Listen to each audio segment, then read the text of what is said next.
வாழ்க வையகம், வாழ்க வளமுடன். இந்த புனிதமான நல்ல நாளிலே மிகப்பெரிய ஆற்றல் நிறைந்த நாள். உலகம் முழுவதும் பிரம்மாவை நமக்கு தெரியுமான்னா கேள்விப்பட்டிருக்கிறோம். பிரம்மா பிரம்மா பிரம்மான்னு இருக்கு இல்லைங்களா? பார்த்துருக்கீங்களா, கேள்விப்பட்டிருக்கீங்களா? ஆனால் அம்மாவை மாதிரி சொல்லுவாங்க, எல்லா உயிரும் உற்பத்தி பண்ண இறைவன், எல்லா பொருளையும் உற்பத்தி பண்ண இறைவன் ஒரு உயிரை உற்பத்தி பண்ண பொறுப்பை ஆட்ட கொடுத்துருக்கான். பேருலக மக்கள் எல்லாம் பெண்ணிடத்தின் அன்பளிப்பும்பார். எல்லாருமே பெண்களை போற்றியிருக்கிறார்கள், பாராட்டியிருக்கிறார்கள். ஆனால் உயர்த்திய பெருமை வேதாத்தில் மட்டுமே உண்டு. அது இந்த அரங்கமே சான்று. இந்த அரங்கமே சான்று. ஆலியாலையும் பார்க்கலாம். 2 பங்கு மக்கள் அங்கே வர்றது பெண்களாக இருக்கும். காரணம், ஒரு ஆணுக்கு இப்போ கொடுத்தான்னா ஆண் அளவுக்கு போகும், ஆனால் பெண்ணுக்கு கொடுத்தா குடும்பத்துக்கு போகும். இதுதான் உண்மை. இது என்னன்னா, நம்ம நாட்டில் மிகப்பெரிய ஒரு பாரம்பரிய பலம் இந்த அடிமைத்தனமும் இந்த யாசகம் பிச்சைக்கார குணமும் நம்மள்ட்ட இன்னும் போகலை. பெண்களுக்கு மட்டும் சொல்ல, ஆண்களுக்கும் தான். இன்னும் நம்ம பார்த்தா இதில் அச்சம் நம்மள்ட்ட போகலை. இருந்தால் முன்னால் உட்காரவே தயங்குறோம். கூச்சம் பார்த்தீங்களா? ஒரு சபைக்கு வந்தால் முன்னால் வந்து உட்காரணுங்கிற ஒரு தைரியம் கூட ஆண்களுக்கே இல்லை. பெண்கள் அப்புறம் விடுங்க. ஆண் வண்டிலாம் போராட வேண்டிய நிலைமை வந்துட்டோம். பெண் வண்டிக்கெல்லாம் இருக்கலாம். பெண்களுக்கு சில துன்பங்கள் நடைபெறுகிறது. ஆனால் ஆண்கள் இன்னும் தங்களை புரிந்து கொள்ளவில்லை. பெண்களும் தங்களை மகிழ்ச்சி சொல்லுவாங்க. இது பொதுவானது. இது தன்னை எரிய தனக்கோர் கேடில்லை, தன்னை எறியாமல் தானே கெடுகிறான். ஆனால் இருந்தாலும் உண்மையாக அதுதான். தன்னை எறியும் அறிவு இருந்த பின் தன்னை எரிச்சிக்க தானாக இருந்தானே. பெண் குழந்தைகளுக்கு கூட நடைபெறுகின்ற துன்பங்கள்லாம் எப்படி நடக்கும்? அந்த பெண் குழந்தைகளுடைய குறைபாடால் தான் நடக்குது. அவங்களுடைய பலகீனம் தான் அது. எடுத்து பாருங்களேன். எனக்கு சொன்ன மாதிரி எனக்கு 3 பெண் குழந்தைகள். ஒரு நாள் கூட எனக்கு ஆண் குழந்தைகள் வருத்தம் எனக்கு வந்ததே கிடையாது. அது மனவளக்கலைக்கு வந்து மட்டும் இல்லை, 3 பெண் இருந்தால் 3 பசங்க வந்துடுவாங்க. நம்பிக்கை எனக்கு இருக்கிறது. அம்மா சொன்னாங்களே, சகோதரி சொன்ன மாதிரி, மகள் சொன்ன மாதிரி, 3 மகள் இருந்தால் 3 மருமகன் வந்துடுறாங்க. 3 மகன் இருந்தால் 3 மருமகள் வர்றாங்க. அந்த பண்பு வளர்த்துக்கணும். சரியா? அதுதான் முக்கியமானது. இதெல்லாம் பண்பு. அது வேற எங்கேயும் கிடைக்கல. மனவளக்கலையில் எளிமையாக இது வாழ்க்கை கல்வி. மனிதனெல்லாம் தெரிந்து கொண்டான், வாழும் வகையும் புரிந்து கொண்டான். இருந்தபோது மனிதனுக்கு ஒன்று மட்டும் தெரியவில்லை, மனிதனாக மனுஷியா வாழ மட்டும் தெரியல. அங்கே சொன்னாலே அருமையா மாமு மாப்பி, அதை எண்ணி பாருங்க. மனவளக்கலைக்குள்ள இதெல்லாம் நமக்கு தெரியாது. நம்மளும் அதையே தான் பேசிக்கிட்டு இருப்போம். அம்மா சொன்னாங்க இல்லையா, பெண் புத்தி பின் புத்தி. அப்புறம் என்ன சொன்னாங்க, பொம்பளை சிரிச்சா போச்சு, புகையில விரிச்சா போச்சு. இதெல்லாம் காரணத்தை கண்டுபிடிக்கணும். பெண் புத்தி பின் புத்தினா தவறான குணம் எடுத்துக்கிட்டோம். பின்னால் வரக்கூடிய முன்னால் சொல்லக்கூடிய சக்தி பெண்ணுக்கு உண்டு. இன்றைக்கி நான் இங்கே இந்த தூரம் பேசிக்கிட்டு உலகம் பூரா சுற்றிக்கிட்டு இருக்கிறோன்னா என்னுடைய வாழ்க்கை துணை தான். பெருமையாக சொல்கிறதில்ல, பெண்ணின் பேர் பேசும்போது அப்படி நினச்சிக்கிட்டே வந்தேன். அவர்கள் ஒரு ஆள் எனக்கு கிடைக்காம இருந்திருந்தால் எங்கேயாவது ஒரு பக்கம் ஒரு லாரி டிரைவராகவோ ஒரு கிளீனர் ஒரு வாலி ஓனராகவோ போயிட்டுருப்பேன். அவ்வளோதான். இது உண்மை. தெரியும். அவங்களுக்கு எழுதுபடி கூட தெரியாது தான். எழுதுபடி கூட தெரியாது தான். எனக்காவது எழுதுபடிக்க தெரியும். காரணம் இந்த வளர்ப்பு, அந்த பண்பு, அந்த சூழ்நிலை. இன்னை வரைக்கும் என்னோட 3 பெண் குழந்தைகளுக்கும் எந்த பொருள் வாங்கிறதுக்கோ நகை வாங்குறதோ போனதே கிடையாது. என்ன பண்ணுவாங்க? காரணம் சுதந்திரம் கொடுக்கணும், அவனை பாராட்டணும். வளர செடிக்கு நீர் வேணும், வாழ்வதற்கு பாராட்டு வேணும். பாராட்டுறதில்லை. பெண்களே பெண் குழந்தைகளை தாழ்வாக நினைக்கிறாங்க. அம்மா சொன்னாங்க இல்லைங்களா, பெண்களை கொண்டாந்து நகராட்சி பள்ளியில் விட்டுறது, அரசு பள்ளியில் விட்டுற வேண்டியது. அதே பெண் பையனை கொண்டு இல்லை இன்னும் அந்த பாருங்க, அதை மாற்றணும். பிரச்சனை எங்கே இருக்குன்னு அதை சரி பண்ணணும். அவங்க பள்ளியில் பிரச்சனை இல்லை, மாணவர்கிட்ட பிரச்சனை இல்லை, பெற்றோர் பிரச்சனை இல்லை. எங்கே பிரச்சனை? அவனை புரிந்து கொள்வதில் பிரச்சனையாக சரி பண்ணாங்க. அவ்வளோதான். ஒன்று உருவாக்க முடியாது. எங்கே பிரச்சனைன்னு பார்த்தாங்க, அதை செஞ்சா முடியுமே. இதுதான் இந்த நாளில் நம்ம எடுத்துக்கொள்ளக்கூடிய உறுதி. பிரச்சனை எங்கே இருக்குன்னு கையாளணும். பிரச்சனையை கையாள முதல்ல நம்ம தெரிஞ்சுக்கணும். திருமண பாடலில் குருட்டை நீக்க குருவனை கொள்வார். நம்ம குருடு போனோம்னா குரு பிடிக்கணும். கண்ணு குருடு தான், அது வேற. நம்ம என்ன குருடுங்க? அறிவு குருடு. அப்போ யாரை பிடிக்கணும்? அறிவாளிகளை பிடிக்கணும், குருவை பிடிக்கணும். அவனே ஒரு முட்டாள், அவனை பிடிச்சா என்ன ஆகும்? குருட்டாடமாடி குளிர்மலை திருமணம் சொல்கிறார். இயேசுவான்னு சொல்கிறார், போலி பிரச்சாரத்தினால் செல்லாதீர்கள், போலி பிரச்சாரத்தினால் செல்லாதீர்கள், அவர் குளிர் தள்ளி விடுவார்கள். எல்லாமானு சொன்ன விஷயம். அதுக்கெல்லாம் போகிறதில்லை. வாழ்க்கையில் கூத்து பார்க்கலாம், கூத்து பார்க்கறது வாழ்க்கையை போச்சே. மோசமான பிள்ளைகளை நான் பார்க்க முடியவில்லை, மோசமான பெற்றோரை பார்த்து கொண்டு இருக்கிறேன். தப்பாக இருந்தால் மன்னிச்சுங்க, சரியாக இருந்தால் புரிஞ்சுங்க. மோசமான பிள்ளைகளை நான் பார்க்க முடியவில்லை, ஆனால் மோசமான பெற்றோரை பார்த்து கொண்டு இருக்கிறோம். மோசமான சீடர்களை பார்க்க முடியவில்லை, மோசமான குருமார்களை பார்த்து கொண்டிருக்கிறோம். மோசமான நோயாளிகளை பார்க்க முடியவில்லை, மோசமான மருத்துவரை பார்த்து கொண்டிருக்கிறோம். மோசமான தொண்டனை பார்க்க முடியல, மோசமான தலைவரை பார்த்து கொண்டிருக்கிறோம். என்ன பண்ணணும்? அதான் மகிழ்ச்சி நோக்கமே. அறிவறிந்தோர் எண்ணிக்கை பெருக வேண்டும், அறிவு ஆட்சி பண்ண அமர வேண்டும். நான் 3 பிள்ளைகளையும் நகராட்சி படம் படிக்க வைத்தேன், பணம் இல்லாமல் அல்ல. அதுக்கெல்லாம் இழந்து நம்ம அவங்க பிள்ளைகளை இழந்துருவோம். அப்போ அந்த அறிவு வேணும். அவன் சொல்லுது எப்போ? 85, 86. அப்போல்லாம் என்ன இருக்குங்க? நகராட்சி பள்ளி தான் படித்தாங்க, அம்மா பள்ளி தான் படிக்க வச்சாங்க. ஒரு டாக்டரு, ஒருத்தர் ஆடிட்ரு, ஒருத்தர் பெரிய கல்வியாளர். அதை விட முக்கிய நல்ல குழந்தைங்களாக இருக்காங்க. பெருமையாக இருக்குது. என் பிள்ளைகளை நினைச்ச பெருமை கொள்கிறேன். நான் யாரை பற்றி பெருமைப்படாதீங்க. எதாராட்சி வேணால் பாராட்டுவேன் கொஞ்சம். ஆனால் என் பிள்ளைகளாக தான் பெருமைப்படும். அந்த பெருமை பெறுகிறோம். அப்பா அம்மையை கண்டு பிள்ளைகள் பெருமைப்பட வேண்டும். பெருமான பெற்றோர்களை கண்டு பிள்ளைகள் சிறுமை கொள்கிறார்கள். நேற்று கூட ஒரு பள்ளிகளில் தான் சொல்லிட்டு வந்தேன், தயவு செய்து உங்கள் பிள்ளைகளுக்கு மாடலாக இருங்கள். நீ யாருக்கு மாடலாக வேண்டாம். எத்தனையோ வார சொன்னாங்க, அது ஏதோ நான் செய்த செயலுக்கு கிடைக்கிற அங்கீகாரம், ஒரு என்ன உற்சாகம் வருகிறது. நம்ம போகிற பாதை நல்லா இருக்குது, அப்படி போகலாங்கிற ஆண்டு தான்.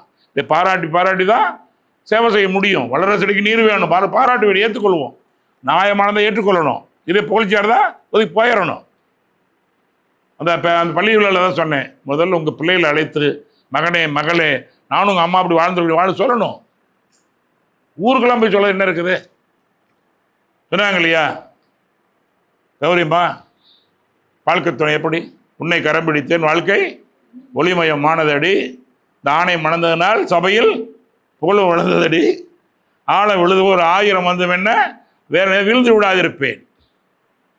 பேருக்கு பிள்ளை உண்டு, பேச்சுக்கு சொந்தம் உண்டு, என் தேவை யார் அறிவார்? என்னை போல் தெய்வம் ஒன்றே அறிவோம்.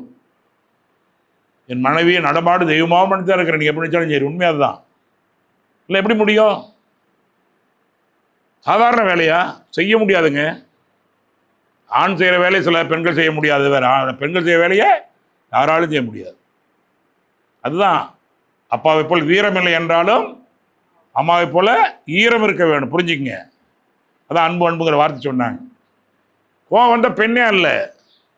அவையார் சொல்கிறாங்களே, பெண்டிற்கழகு எதிர்பாசாத இருத்தல். நான் கூட கோவப்படும், என்ன பெண்ணே இப்படி சொல்கிறாங்கன்னு நினைப்பேன். பெண்டிற்கழகு எதிர்பேசாத இருத்தல். அப்போ ஆம்பளை பேசலாம்னு நினைப்பேன். ஒரு ஆண் பேசிட்டு ஒன்று பெருசாக ஆயிடாது. ஒரு பெண் பேசுனா என்ன ஆகும் தெரியுமா? ஒரு மரத்தில் வாது உடஞ்சி போயிடலாம், காய்கறிக்கு அந்த கனிகள் கொட்டி போயிடலாம், அடுத்த ஆள் வளர்ந்துடும். ஆணி வேர் போயிட்டா மரமே குளோஸ். அதான் அவையார் சொல்கிற வார்த்தை. அப்படி ஒன்று பார்க்கணும். நான் கூட ஆரம்பத்தில் நினைச்சேன், மனவளுக்கு முன்னால் ஒரு பெண்ணே இப்படி சொல்லலாமா? ஏன் பெண்ணை எதிர்த்து பேசக்கூடாது? இல்லை, ஒரு குடும்ப தலைவி கலங்கிட்டா அந்த குடும்பம் போச்சு, வளர்த்தவே முடியாது. இன்னைக்கு கூட எத்தனை காரணத்தை பாருங்க, எவ்வளவு ஆண்கள் ஏதோ ஒரு காரணத்தில் இழந்துட்டால் கூட பெண் ஆணுக்கு உயர்த்தி வளர்த்திருக்கிறார், மிகப்பெரிய வளர்த்திருக்கிறாங்க. கிராமத்தில் கூட களை வெட்டி பிள்ளைகளை ஆசிரியர் ஆக்கியிருக்காங்க, வேலைக்கு அனுப்பியிருக்காங்க, படிக்க டாக்டர் ஆகியிருக்காங்க. அவங்க எழுத படிக்க தெரியாதுதான். பெண்கள் மாற மனதில் ஆண்களுக்கு இல்லை, உடல் வலு இருக்கலாம். அதான் அப்பாவை போல் வீரம் இல்லை என்றாலும் அவள் ஈரம் இருக்கணும். இந்த நல்ல ஒரு செய்தி, ஆண் உயர்ந்த உலா பெண் உயர்ந்தாலாம் தேவையே இல்லை. ஒரு வாரம் சொன்னாங்க இல்லையா, சிவப்பாக இருக்கிறவங்க சிரிச்சா அது மாதிரி இருக்கும், கருப்பாக சிரிச்சால கருப்பாக சிவப்பாலங்கள. நான் அடிக்கடி சொல்லுவேன், கருப்பாக இருப்பவர்கள் எல்லாம் உழைப்பாளுடைய பிள்ளைகள். சொல்லுங்க, கருப்பாக இருக்க அத்தனை பேர் உழைப்பாளுடைய பிள்ளைகள்ங்க. நான் கருப்பால் பெருமை கொள்கிறேன். ஏன்? உழைப்பாளுடைய பிள்ளை. நம்ம இந்திய தேசமே கருப்பர்கள் தான். நீங்கள் புரிஞ்சுக்க, இங்கே தான் சிவப்பா கொஞ்சம் பார்த்துறாங்க. இவங்களும் வெளிநாட்டுக்கு போனால் கருப்பர் தான். வெள்ளைக்காரன் வேற. அந்த வெள்ளைக்காரன் ஜெயிக்கலாம்னு சொல்ல, இந்த சிவப்பா இருக்கவும் இல்லை அப்படி சொல்லிவிட்டானுங்க. வெள்ளைக்காரன் உண்மையாக இருக்குமா? ஒரு நாள் வெளிநாட்டு போயிட்டு சொன்னாட்டு அந்த நாடே உயர்ந்து பிரமாமா இருக்கணும். எப்போ நல்லா இங்கிலீஷ் பேசுகிறானா? எல்லாம் இங்கிலீஷ் பேசுனா உயர்ந்த நாடா அப்படி நினச்சிட்டு இருக்கிறோம். அல்ல. பாதை தவறிய கால்கள் விரும்பி ஊர் போய் சேர்வதில்லை. பண்பு தவறி பிள்ளை பெற்றவர்கள் பேர் சொல்லி வாழ்வதில்லை. தெரிஞ்சுங்க. உங்க கவனி அங்கே கவனி. வெளியில பார்க்க வேணாம். கடை ஊழல் டிவைன் டைவ் இன்னும் உன்னை தெரிஞ்சுக்க. உன் குடும்பத்தை கவனி. குடும்பம் வேறு எதை இழந்தாவது குடும்ப பாருங்க. இதான் ஏதாவது முயற்சி. அருமையான வார்த்தை, பிடித்த வார்த்தை. அது அன்னை வரை கடைப்பிடிச்சிட்டு இருக்கேன். அப்புறம் தான் ஊருக்கெல்லாம். இன்னைக்கு அது வீட்டில் வேணால் கண்டிப்பாக எங்கேயும் போக மாட்டேன். தாண்டி அவனோட அனுமதியோடு தான் போயிட்டுருக்கோம். வேற இருந்தால் அவனை சொன்ன கூட மாட்டேன். என் மனைவி ஒரு நாள் அம்மா கண்ணீர் விட்டு பாராட்டினாங்க. என் மாமியார் இருந்தபோது 10 நாள் எங்கேயும் போகல. நாம கூட வரல. என்னங்க 1 மணி நேரம் கூட இருக்க மாட்டேங்க, இப்படி 10 நாள் இருந்தீங்க என்னப்பில்? கடமைம்மா, நீ ஏற்றுக்குவ. நான் வர கண்டு சொல்லுவாங்க, இன்னைக்கு போயிட்டானா அப்போ உனக்கு தான் கெட்ட பேர் வரும். அதுக்கு வரக்கூடாது. என் பிள்ளைகளுக்கோ பிள்ளை விட்டு வச்சுன்னா போய் அங்கே இருந்துருவேன். இப்படி பார்த்து ஒரு நாள் பூரா வந்துட்டேன். கடமை என்ன மற்றவங்களுக்கு தெரியாது. அது செய்வடிக்கலாம். இல்லைன்னா அது வேறு விஷயம். அது தயவு செய்து எதை இழந்தாவது கூடாது. அப்போ என்ன பண்ண, நான் பண்படாமலாம் பயன்பட முடியாது. மாமும் மகாமோசமாக இருப்பேன். வீட்டுக்காரன் கூட கேட்டாங்க, இந்த சிலந்தவத்தில் ஒரு சிடியை வண்டியில் கேட்டு மதுரையில் அப்போ அக்ரி பிடிச்சிருந்தாங்க பொண்ணு. அப்புறமா அது சிலந்தவத்தில் மகிழ்ச்சி கேட்டு வந்தாப்புல. நடந்த உண்மை.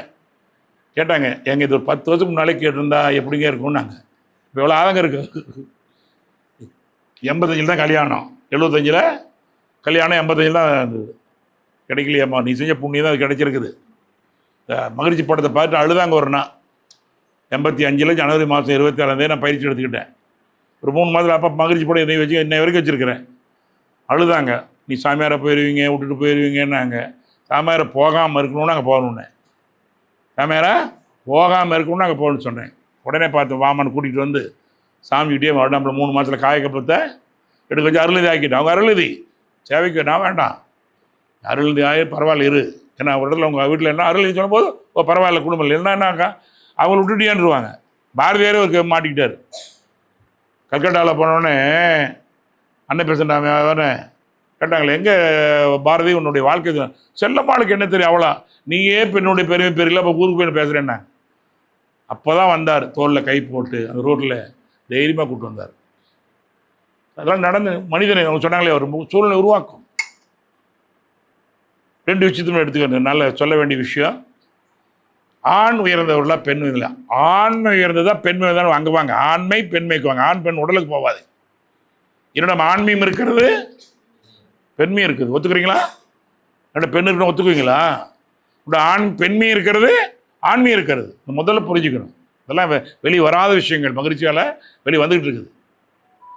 இன்னும் ஆண்மையும் இருக்கிறது. என்னோட தந்தை தாய் இருவரும் ஒன்று சேர்ந்து வந்திருக்கிறோம். பெண்மை இடதுபுறம், ஆண்மை வலது போட சொல்லுவாங்க. குழந்தை வலது பக்கம் துடிச்சு ஆண் குழந்தைம்பாங்க. ஆண்மை வலது, பெண்மை இடது. அப்போ என்ன, ஆண்மையும் இருக்கிறது, பெண்மையும் இருக்கிறது. ஆண்மை ஆட்சியில் இருக்கிறது, செயல்பாடில் இருக்குது.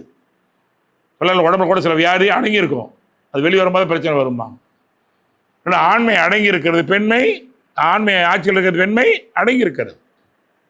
சில நேரம் எங்களோட பெண்மை வரும். ஒரு ஒரு முக்கியமான பரிமாறம்னு வச்சுக்கோங்க. பெண்கள் போகிற மாதிரி போடுவோனே. ஒரு பெண்கள் குழந்தை கையில் கொடுத்து எப்படி வாங்குவேன்? இப்படி வாங்குவேன். அப்படி வாங்குறமா இல்லைங்களா? ஆண்கிட்டும் அந்த நேரத்தில் பெண்மை வெளிப்படணும். அன்னைக்கு உடம்பு சரியில்லைன்னா ஒரு பெண் பார்க்குற மாதிரி போய் மனைவி பார்க்கணும். உண்மை அது. அது எவ்வளோ பெரிய மருத்துவம் தெரியுமா? துன்பப்படுங்க ஆறுதல் சொல்லணும் பாக்கியவான். இதெல்லாம் கல்விக்கு மகிழ்ச்சி கொடுத்த பாடம். அவரை பெண்மையிட்ட ஆண்மையும் அடங்கியிருக்கிறது. ஒரு கோழி தன் குஞ்சுகளை ஒரு கழுகு எடுக்க வருது. என்ன பண்ணது கோழி? பருந்து அடிக்குதா இல்லைங்களா? அது பெண் தான். ஆனால் என்ன பண்ணுறது? ஆண்மை வெளிப்படுகிறது. இதனால் பெண்கள் கூட பார்த்தீங்கன்னா தனக்கு ஏதாவது உடனே ஆணோட பயங்கரமாக செய்கிறாங்களா இல்லைங்களா? அதுதான் முக்கியம். எப்படி என்றால் ஒரு பாறாங்கல் பயங்கரமான வன்மை, ஒரு உருண்டு ஒரு ஆற்றுல விழுந்துருச்சு, ஒரு 6 மாதம் ஒரு வருஷம் தண்ணி ஓடுது. இந்த 6 மாதம் கழிச்சு எப்படி இருக்கும்? பாறாங்கல் கட்டி பிடிக்கிற மாதிரி இருக்கும். எப்படி இருக்கும்? தொடவே முடியாது. எப்படி ஆச்சு? அந்த வன்மை இந்த மென்மையில் கலந்து போகக்கூடிய தன்மை இருக்கிறது. வன்மை மென்மையில் கலந்தோட தன்மை இருக்குது, இல்லைன்னா முடியாது. இந்த மென்மை வன்மையை கரையக்கூடிய சக்தி இருக்கிறது. சொல்லுவாங்களே கல்யாணம் வச்சா சரியா போயிடணும், எனக்கு அப்படி தான் வச்சாங்க. யார் பேச்சும் கேட்க மாட்டேன், யாருக்கு அடங்க மாட்டேன். மாமா பார்த்தாரு, 24 வயசில் போய் உன்னை பார்த்து கல்யாணம் வச்சு விட்டாரு. அதெல்லாம் லாய்க்கூடாரா அப்படின்னாரு. அது நல்லதாக போச்சு. ஏன்னா 50 வயசுலேயே மாப்பிள்ளை மகரம் எல்லாம் எடுத்துட்டோம் இல்லையா? 70 வயசு கல்யாணம் எல்லாம் முடிச்சிட்டோம் இல்லையா? 25க்குள்ளே ஆம்பளையாக இருந்தாலும் இப்போ மேலே 27க்கு மேலே போகக்கூடாது. 30 பிரயோஜனம் இல்லை. அதெல்லாம் முக்கியமானது. நம்ம வேலை சரியான வேலை செஞ்சு முடிக்க முடியாது. உள்ள வயசுக்கு வரும்போது அவர் ரிட்டையர்ட் ஆவார், என்ன பிரயோஜனம்? பேத்தி வயசுக்கு வரும்போது ரிட்டையர்ட் ஆகும், கரெக்டு தானே? அது கரெக்டாக இருக்கும். இதெல்லாம் உண்மை சொல்லிக் கொடுங்க. இன்றைக்கி பெரும்பாலும் தவறு செய்கிறோம். படிச்சுட்டு கல்யாணம் பண்ணி படிக்கட்டுமே. அவனோட ஒரு டாக்டர் இருந்தாருங்க, சொந்த பொண்ணு. இல்லை கல்யாணம் பண்ண ஒரு சப்போர்ட் நிறைய கிடைக்கும். நிறைய சப்போர்ட் கிடைக்கல. பொண்டாட்டிகளும் மாமனார் மாமி எல்லாம் சப்போர்ட் பண்ணாங்களே. கல்யாணம் பண்ணார், படிச்சுட்டு வேலைக்கு போயிட்டார், டாக்டர் வேலைக்கு. அதனால இல்லை, கண்டிப்பாக அதெல்லாம் தப்பு. முடிச்சுட்டுலாம் முடியாது. எப்போ நீச்சல் கற்றுட்டு கண்ணியில் ஊறுங்கிறது, தண்ணியில் இறங்கிட்டு தான் நீச்சல் கற்றுக்கு. அப்போது இந்த இடத்துல பாருங்கள், கல்யாணம் பண்ணி வச்சோடனே அவ்வளோ கரடுமுடாக இருந்த என்னை, என்னோட 5 வருஷம் சின்ன பொண்ணாக வந்த என்னுடைய வாழ்க்கை துணை, இன்றைய வரைக்கும் நான் முன்னால் நிறுத்தது என்றால் 100% என்னுடைய மனைவி தான். பெருமையாக சொல்கிறேன், உண்மையாக சொல்கிறேன், என் மனைவின்னு சொல்லுவேன். இன்னொரு விஷயம் சொல்லிடுறேன், என் பிறந்த நாள் அன்றைக்கி நான் முதல் வாழ்த்து மனைவிட்டு தான் வாங்குவேன். நான் அவங்களோட சரியாக வாழ்த்து ஆளே கிடையாது. பரவாயில்ல வாங்குங்க, முதல் வாழ்த்து என் மனைவிட்டு தான் வாங்குவேன். வாங்குங்க. சாமி சொல்லுவார், உங்களுக்கு ஏதாவது ஒரு வியாபாரம் தொடங்குறீங்கன்னா அல்லது ஏதாவது உத்தியோகம் எல்லாம் முதல்ல மனைவிட்ட போய் வாசிடாது வாங்க. உங்கள் மனைவி வந்து குத்துவிளக்கா சொல்லுவார். 94 மனைவி நோன் மண்ணைக்கு சொன்ன வார்த்தை. ஏன் எங்கள் அம்மாவை அது சொன்னால், இவன் கொஞ்சம் பணக்காரன் அந்த பையன்பாங்க. அக்காலை யார் சொன்னால், இவங்ககிட்ட இருக்கிற பணம் அவன் தான் எச்சா கொடுப்பான், இவன் கருமி இருக்கும் இல்லையா? வித்தியாசம் பார்ப்பார்கள். அந்த மனைவி பார்க்கவே மாட்டான். உலகத்தில் 2 பேர் தான் நாங்கள் உயரத்தை மகிழ்ச்சி அடையக்கூடிய 2 பேர் தான் உலகத்தில். ஒன்று மனைவி, இன்னொன்று ஆசிரியர்கள். பாக்கியம் அவ்வளோ. நான் வாதியாரர்கள் ரொம்ப ஆசை. படிக்கல, 5ஆவது படித்து 6 வாதியார்கள் கொடுப்பா. சாமிஜியோட பேராஜர் ஆக்கிட்டேன்னு. அதெல்லாம் பள்ளிக்கூடம் ஓடிடும், பள்ளிக்கூடம் கூட உடனே ஓடிடுவான். சொன்னாங்க வேலை சேலம் போகணும், வந்துட்டு போகிறமான்ட்டேன். பார்க்க அவ்வளோ ஆசை. அந்த குழந்தைங்கள்லாம் பார்த்தா, நான் மாதம் 12,000 ரூபா, 4 வருஷம் 48,000 ரூபா பையன் பரிச்சு எடுத்து வாங்கியிருக்காங்க முதல்வர்கிட்ட. இப்போ 7 பேர் பரிச்சு எடுத்துருக்குறான். இங்கே வந்து முதல் பரிசு வாங்குறாங்க, பரிச்சு போடல. அது அறிவுத்துறை. அந்த கோயிலோட எங்கே கோயில் இருக்குது நமக்கு? அதானே அறிவுத்து கோவில். ஆக தயவு செய்து நம்முடைய ஆன்மீகம் இருக்கிறது, பெண்மையும் இருக்கிறது, எங்கே வெளிப்பட வேண்டும் என்ற இந்த நேரத்தில் உலகத்துக்கு ஒரு செய்தியாக சொல்லி உண்மையிலே பெருமையாக இருக்கிறது. சென்ற ஆண்டு எங்களுடைய ஈஓ நிர்வாக பொறுப்பேற்று மிக பிரம்மாண்டமாக 20 பேருக்கு மதிப்புறு மங்கை என்ற படத்தை கொடுத்தோம். அம்மாவுக்கு கொடுத்தோம். அம்மா கொஞ்சம் அந்த டைமில் வர முடியல. அதனால் அவங்களுக்கு அந்த கேடயம் மதிப்புறு மங்கைங்கிற 20 பேரில் நம்முடைய கல்வியாளர், நமது பள்ளியினுடைய தலைமை ஆசிரியர். ஏன்னா அரசு பள்ளி என்னுடைய பள்ளி, அரசு பள்ளி என்னுடைய பள்ளி, நகராட்சி பள்ளி என்னுடைய பள்ளி. என் பிள்ளை என்னுடைய பள்ளி தான் படித்தாங்க. 6 பிள்ளை போய் படிக்கலை. அது 6 பிள்ளை படிக்க வச்சா வருத்தப்படாதீங்க, பேரனையாவது நம்ம பிள்ளைகள் படிக்க வைங்க. முடிஞ்சால் அவங்க சின்ன குழந்தை மாற்றிருக்கு, நேரம் மாற்றிருக்காங்க. பிரம்மாமல் இருக்கு. இது வரைக்கும் மனவளக்கலைக்கு அடுத்து பள்ளி கொடுத்து விட மாட்டேன். இன்னை வரைக்கும் அந்த பள்ளி பொறுப்பில் பிறர்கள் இருக்கிறோம். இன்னை வரைக்கும் ஐசியூவில் இருக்கிறோம். நல்லா இருக்கு.